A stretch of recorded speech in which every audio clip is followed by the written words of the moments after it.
পদ্মার পাড়ে স্থায়ী জেলেদের মুখে শোনা যায় অনেক গা ছমছমে অভিজ্ঞতার কথা। বিশেষ করে গভীর রাতে যারা মাছ মারতে যায় তাদের কথা শুনে পিলে চমকে যায়। কয়েকজনের সাথে মুখোমুখি সাক্ষাতে কথা বলে জানতে পারি যে ভোর হবার খানিক আগে নাকি নদী মোহনায় প্রচুর মাছ পাওয়া যায়। এই লোভে স্থানীয় অনেক জেলে ওই সময়টা বেছে নেয় মাছ ধরার জন্য।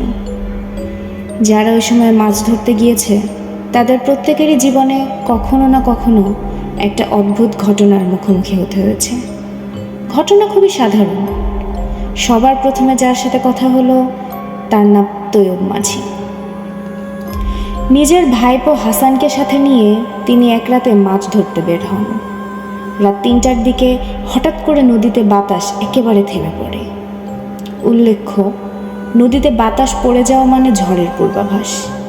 তিনি হাসানকে বলেন হাল ঘুরিয়ে ফিরতি পথ ধরতে।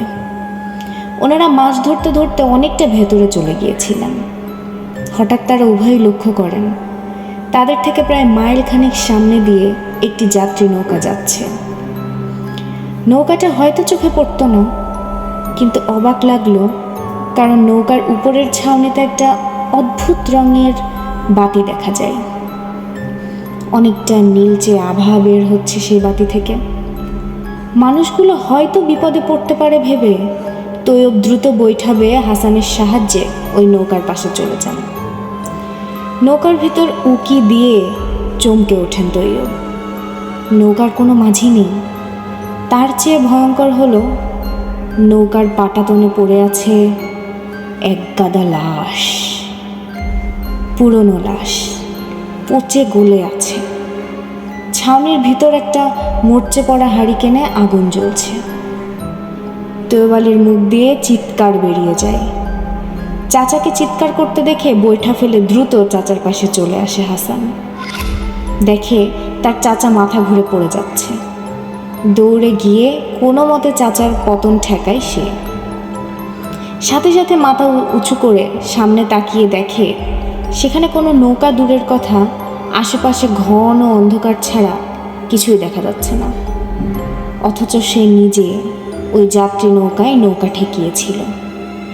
নৌকায় নৌকায় ধাক্কা খাবার আওয়াজ পর্যন্ত শুনেছে। ঠিক খানিক বাদেই প্রচণ্ড বাতাসে তাদের নৌকা ডুবুডুবু হয়ে পড়ে।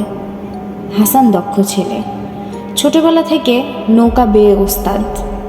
কোনো মতে চাচাকে পাটাতনে শুইয়ে দিয়ে নৌকা টেনে ঘাটে লাগায়।